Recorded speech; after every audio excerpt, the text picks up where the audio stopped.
Good morning, everyone. This is and welcome to a Brilliant Businesses podcast. My name is Nick Bryant, and I'm here this morning talking with Amal Uddin. Amal is a chartered surveyor and a commercial property specialist and expert, and he set his business up after working in corporate property services for around about 10 years, I believe. Amal, how are you? Good to see you. I'm very well, Nicholas. Good to see you. Good. Tell us a little bit about how you got into what you do and your journey along the way. Obviously, we featured it on the Brilliant Businesses website, but it'd be really nice for people to hear your story and hear your journey. Yes, well, as I mentioned before, I started my career, my first job with the City Surveyors in the City of London.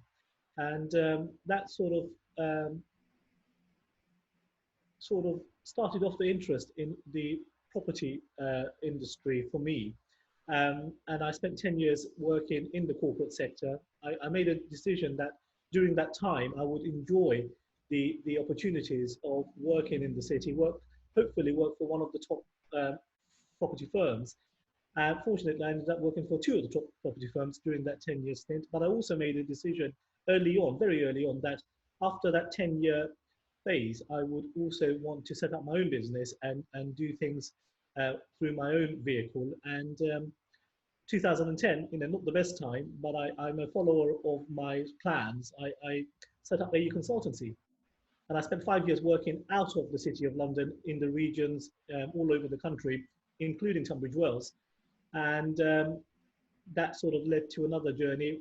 5 years of the business working out of the City of London gave us the sort of second phase of our plan to move out of London, re-establish the business in Tunbridge Wells, and 5 years has flown by already. And it's been such an exciting time, wonderful town, and absolutely loving it. Fantastic. And I know you like visiting the surrounding towns and getting out and visiting commercial properties all around. How far do you go out? How far do you travel to? I travel pretty much all over the country. I think in England, if I sort of retain my sort of geographical proximities, farthest I've gone is up to Huddersfield, Bridlington in one side, Southampton, Southend, Brighton at the other end, everything in between. And it's one of my sort of favourite things to do, is to enjoy travelling around the country, visiting new towns and cities on the back of my work, which I thoroughly enjoy. And just getting to sort of be in different places and learn more about places that I otherwise may not get the opportunity. Which coincidentally is how I ended up in Tunbridge Wells. Came here in 2006 for an instructor in the Pantiles, saw the town from that particular vantage point where I have my office now, fell in love with it, went back home, told my wife, and long story short, here we are. And it's AU Consultancy, isn't it? It's called AU Consultancy, yes, and it's a charter surveying practice, and we specialise in commercial properties. Yeah. And when did you set it up? What year? 2010. Fantastic. And was it tough at the beginning to get off the ground? Or did you always have your contacts already? Do you know, I was quite fortunate because it happened during the time of the last big, one of the last big economic sort of downturns, when we had the Liberal, Democrat and Conservative coalition government coming in. If you remember, there was a term that was very frequently used, which they sort of shared with us, that there will be a lot of deep cuts in terms of the economy, and we were coming out of another cycle of downturn. So for me, I focused on a lot of public sector clients because I was conscious there would be opportunities there. Lo and behold, there was. And one of my very first clients was the Tunbridge Wells Borough Council.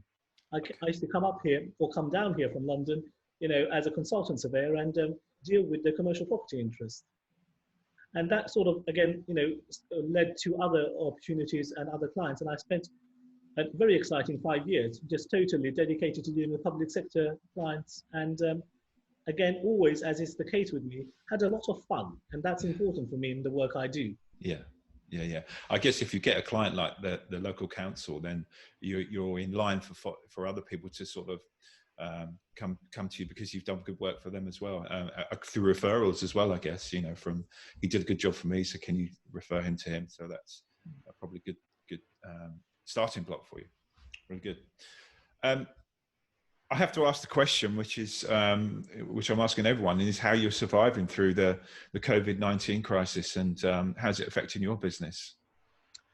Do you know, the COVID-19 crisis, regretful and unfortunate as it is, for my business in Tunbridge Wells has actually been uh, very, very busy for me.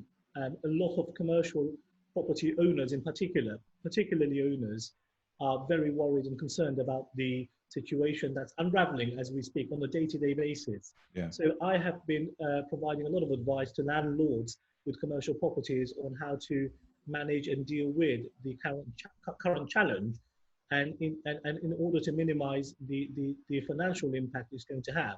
Many tenants are, of course, unable to trade, operate, or undertake the functions that enable them to pay the landlord the rent.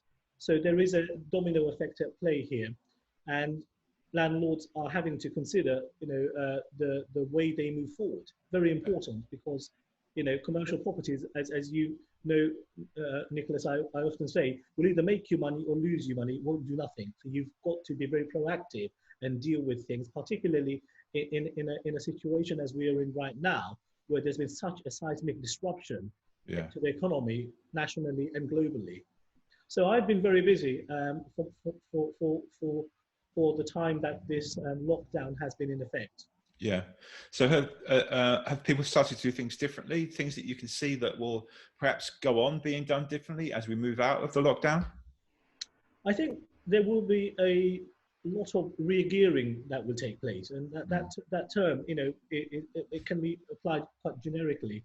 I think there will be a lot of re-gearing done in respect to the economy, but in the commercial property world, there will be a lot of people that will be looking at things slightly differently. Yeah.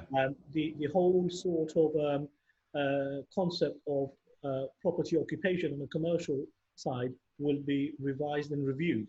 So we will see a lot of difference in regards to the way people occupy properties. Office spaces will be, I think, subject to major changes.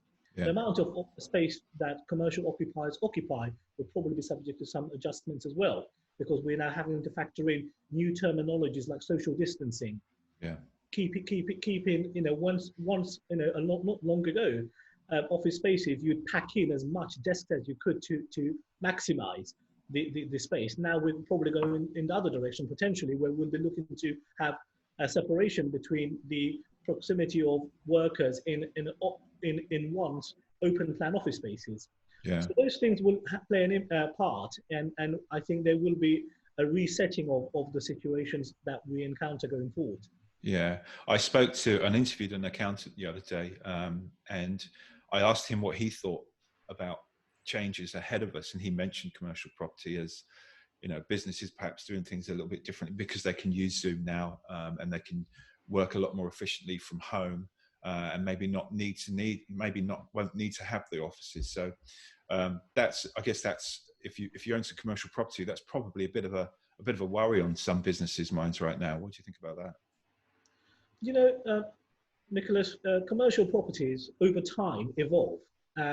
If you consider some of the recent evolution in the commercial property world over the last 15, 20 years, retail shop offers, retail businesses have adjusted to out-of-town retail parks, to shopping centres, to online shopping. The high street traditionally used to be the focal point.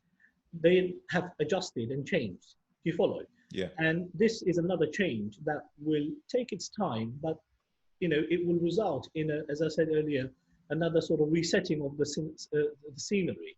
Yeah. So we will probably encounter some, things that we haven't previously encountered, but that's just the way it is. It's just things evolve and things change, don't they? Over time, you always adapt to them. We adapt, and that's a really good word. We do adapt, and we will adapt again. Yeah. So what's next for AU Consultancy when we get out of this hole that we're in? What's your plans? What's your expansion plans or anything like that? Well, my plan at the beginning of the year, January, which I was very excited when we entered 2020, and looking forward to a good 10 years of doing exciting commercial property work, was to really get involved far more on the investment commercial development side. Okay. And that for me is my sort of big focus for the next phase. And I've been, fortunately, the year started off really well, had a huge amount of work coming through the pipeline, and some really exciting instructions that I'm looking to hopefully evolve. And they are instructions that take some time, and that's part of the fun as well. So that's kind of where I'm setting myself at the moment for the next 10 years, Nicholas, to Yeah. sort of get involved on interesting commercial properties that have got a development sort of angle, that landlords, owners, what are looking at alternative options to see what else they can do to maximize and generate the full potential value of their commercial property asset. Yeah.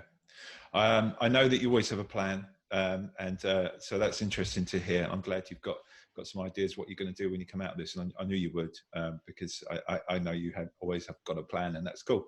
Amal, it's really been good to hear your point of view today and talk to you. Thank you very much for listening to me and joining us today.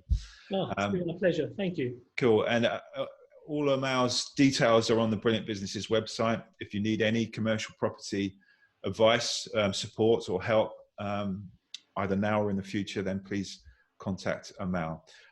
Thank you for listening to us. If you like what we're doing, please subscribe to this channel, and I look forward to bringing you another podcast soon. Thanks very much. Good. Thanks, Amal. Good to see you, mate.